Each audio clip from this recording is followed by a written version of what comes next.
Se você gosta de natureza, de trilhas, camping e já se perguntou como seria acampar na floresta amazônica, se liga nesse vídeo que eu vou falar tudo o que você precisa saber antes de montar sua barraca.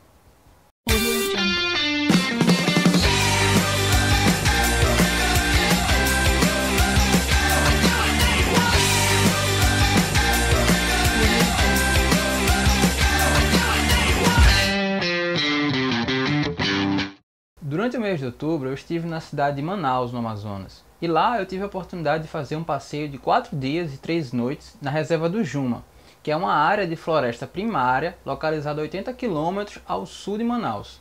Pô, mas eu queria acampar no coração da selva lá, com os índios, os animais, igual o pessoal do Globo Repórter. A gente tem que lembrar que a Amazônia tem mais de 5 milhões de metros quadrados. Ela passa por áreas de diversos países além do Brasil, como Venezuela, Bolívia, Colômbia, Peru. Então, para você acessar o coração da selva, para você acampar em Mata Virgem, você precisaria de um orçamento muito folgado, de uma equipe treinada nisso e de vários dias de expedição, porque os acessos serão feitos por barco, são demorados, não é uma área de fácil acesso. Então, para a maioria das pessoas, esse tipo de passeio é impraticável.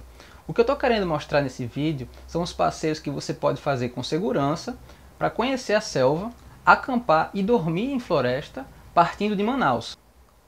Bom, agora que a gente entendeu que não vai virar Tarzan da noite para o dia, eu vou contar como foi a minha experiência e dar dicas valiosas para você que tem interesse em conhecer a região e está planejando uma viagem. A primeira dica é: vacine-se contra a febre amarela. Apesar de não ser obrigatório apresentar nenhum comprovante de vacinação, a Amazônia é uma área endêmica dessa doença. E de todas as lembranças que você quer da sua viagem, com certeza não é um leito de hospital. A vacina ela pode ser tomada gratuitamente em qualquer posto de saúde e ela tem duração de 10 anos. Você precisa tomar a vacina com pelo menos 10 dias de antecedência da sua viagem. A dica número 2 é: não reserve nada pela internet. Quando eu fui viajar a Manaus, eu tive aproximadamente um mês de planejamento. E nesse período eu liguei, mandei e-mail, busquei diversas agências pela internet, na tentativa de fazer uma cotação antecipada e conseguir algum desconto ou algo do gênero. Mas nada funcionou. Então, no dia que eu cheguei em Manaus, eu procurei as agências no centro da cidade. A maioria das agências ficam localizadas numa quadra próximo ao Teatro Municipal, então é bem fácil de achar. E pessoalmente eu obtive preços infinitamente melhores do que pela internet. Então não vale a pena reservar com antecipação. E se você está se perguntando como é que é o passeio, existem basicamente dois tipos de passeio. O passeio de um dia, que visita todas as atrações e faz tudo num único dia, começa por volta das 6 horas da manhã e vai até 8, 9 horas da noite. E o passeio de vários dias, onde você negocia com o vendedor quantos dias você quer ficar e ele vai explicar mais ou menos o que você vai ver durante esses dias. O passeio de vários dias vê as mesmas coisas que o passeio de um dia. A diferença é que você vai pernoitar no acampamento, você vai ter a opção de dormir em selva propriamente e você vai fazer as coisas com mais calma, vai interagir mais com o guia, vai fazer um grupo, fazer amigos. E se você tem tempo disponível para fazer isso, eu particularmente recomendo, porque a maioria das pessoas que está passando rapidamente por Manaus faz o passeio de um dia. E esse passeio corre o risco de ser muito tumultuado, muita gente, sabe aquela manada de turistas olhando as coisas, fila para tirar foto com boto, fila para tirar foto com bicho preguiça. Particularmente eu não gosto desse tipo de coisa. Então, se você quer entrar em contato com a natureza e você tem tempo para isso, faça o passeio de vários dias. O primeiro dia de passeio começa no Porto de Manaus. Lá o grupo pega um barco e vai até o encontro das águas do Rio Negro com o Rio Solimões, que juntas formam o Rio Amazonas. Essa é a primeira atração, qualquer que seja a modalidade de passeio que você fizer. Pode parecer uma besteira, mas eu achei particularmente interessante, porque o barco para e você tem a oportunidade de tocar a água e ver que elas têm temperaturas diferentes e densidades diferentes, que são realmente diferentes, apesar de ser apenas água. E os rios estão lá, correndo lado a lado, sem se misturar, por um longo e vasto percurso. Eu fiquei admirado com aquilo. Depois desse momento, o barco segue até a outra margem do Rio Negro. Lá o grupo pega uma van, segue por uma estrada de terra por mais ou menos umas 2 horas. É um percurso bem desconfortável. E a gente vai pegar um outro barco para chegar até a base do acampamento. O acampamento base é um local bem simples, mas é um local que tem uma estrutura construída para o turista. Lá tem água encanada, tem eletricidade, tem ventiladores, tem camas, tem locais para você armar uma rede, ou você pode usar uma rede do local. Tem inclusive quartos privativos. Tudo muito simples, mas tudo está lá disponível para você utilizar. Você vai ter água, você vai ter refeições, você vai ter mesa, pratos, talher, tudo certinho, bonitinho, como uma hospedaria simples. Eu fiquei no quarto compartilhado com camas. Então eram aproximadamente 10 camas, num quarto bem grande, com diversos ventiladores, e cada cama tinha um mosquiteiro, porque por motivos óbvios lá tem muito mosquito. Nesse primeiro dia de passeio a gente percorreu o rio e nas regiões próximas à hospedaria e teve a oportunidade de visualizar um boto. Não só um boto, porque eles estavam brincando entre si, então tinham dois botos, um cor-de-rosa e um cinza, que parecia um golfinho tradicional do SeaWorld. E foi muito interessante, os botos são animais muito curiosos, eles chegaram muito próximos ao barco, mas não sossegaram para a gente brincar, eles não são adestrados, são animais silvestres que estão ali no habitat natural deles e nós somos os invasores. Então, não passei a mão na cabeça do boto, vi ele de perto, fotografei, mas não estou no SeaWorld, estou na Amazônia. Na manhã do segundo dia, o guia leva a gente de barco para uma área de mata fechada, para fazer uma caminhada de 3 horas mais ou menos, pode ser até um pouco mais dependendo da disposição do grupo. Nesse dia é muito importante que você tenha um tênis confortável, uma calça de malha comprida e uma camisa de manga longa de malha. Porque nessa área de floresta faz muito calor, então você vai querer estar sempre usando roupas leves. Mas ao mesmo tempo tem muitos mosquitos, então usar bermudas ou camisas sem manga é muito desconfortável. Nem o melhor repelente de insetos do mundo consegue combater aquela quantidade de mosquitos e você vai ficar muito desconfortável com eles. Então, uma camisa leve, de manga comprida, pode lhe ajudar a melhorar esse conforto. Em um momento da caminhada, o guia visualizou um buraco com uma aranha dentro. Era uma tarântula. Nesse momento, ele usou uma técnica muito estranha com um gravete e uma folha para atrair a tarântula para fora da casa dela e capturar ela com a mão. Aí o grupo teve a oportunidade de ver a tarântula de perto, ele explicou algumas coisas da anatomia, da vida daquele aracnídeo, e quem quis tirar foto tirou, mas ninguém quis colocar a aranha na mão, né? Depois de encontrar a tarântula, a gente encontrou um formigueiro, e foi aí que aconteceu uma das coisas mais curiosas do passeio.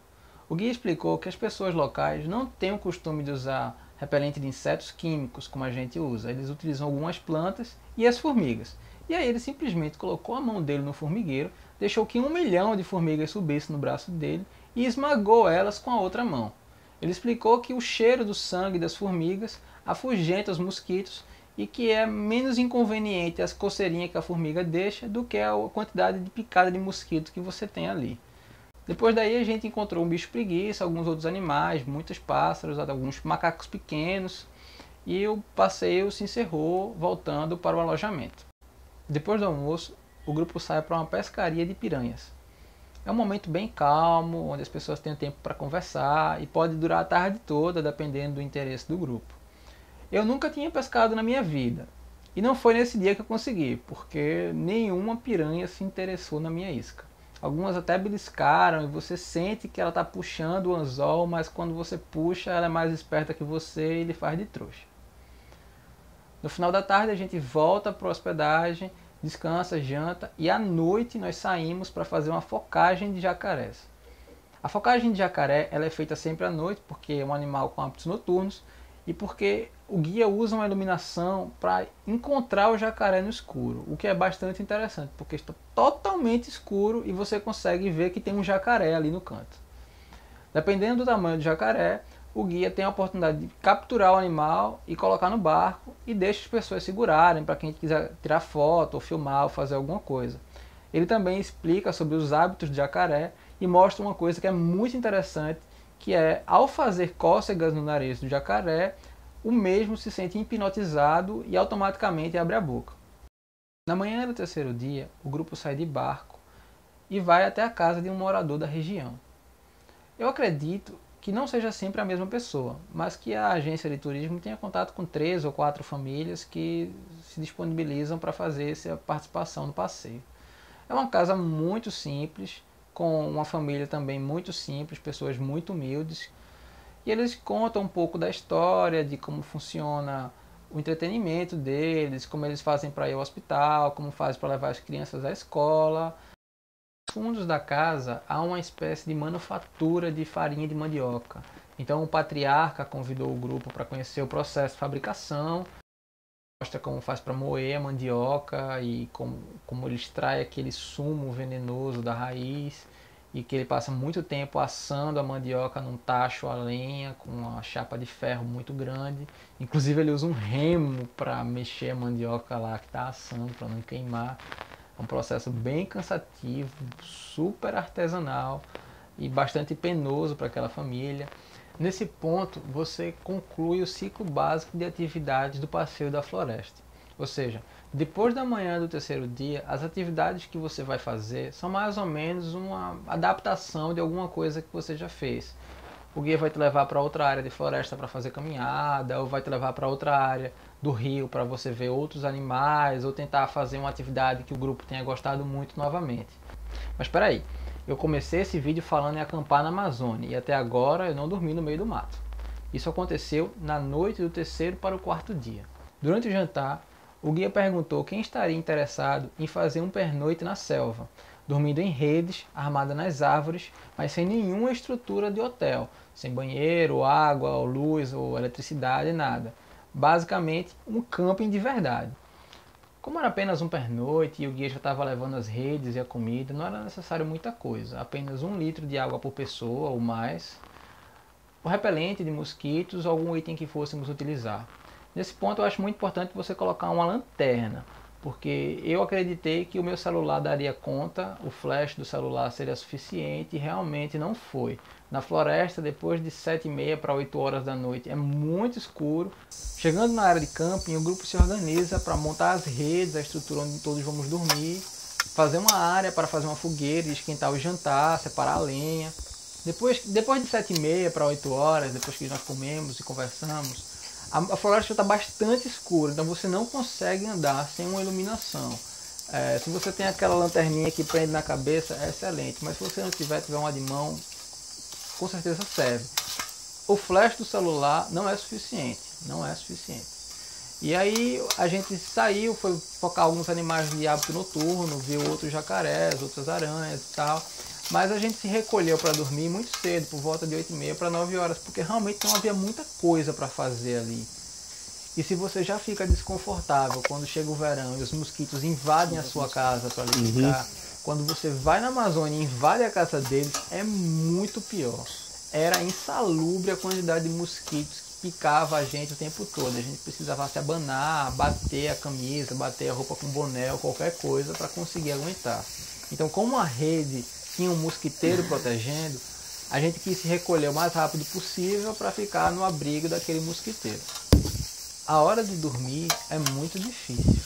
Você pode estar até acostumado a dormir em rede, mas a Amazônia é um lugar muito quente, muito abafado e as árvores dificultam qualquer circulação de vento. Então você sua horrores. Eu bebi 1 litro de água e ainda fiquei com sede. Se tivesse mais água eu teria bebido.